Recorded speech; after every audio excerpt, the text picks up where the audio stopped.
iyadoo si habsamena uu u socdo imtixaanka shahaadiga ee fasalka 8aad ayaa wasiir ku-xigeenka wasaaradda waxbarashada hiddaha iyo tacliinta sare ee dowlad goboleedka galmudug mudane shariif maxamed khaliif ayaa kormeer ugu tagay arday maalinkii labaad u fadhiyay imtixaanka shahaadiga ee fasalka 8aad ee baranballe iyo xeraale.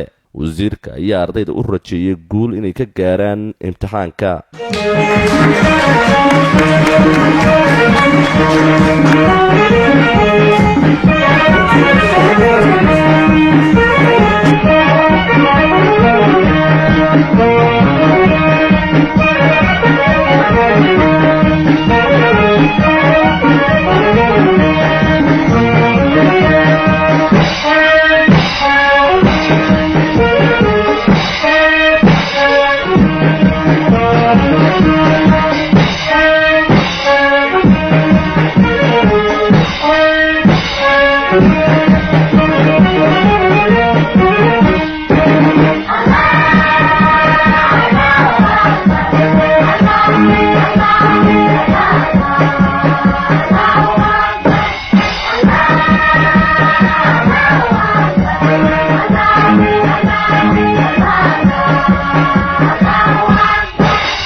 jamhuuriyad ma dhalinen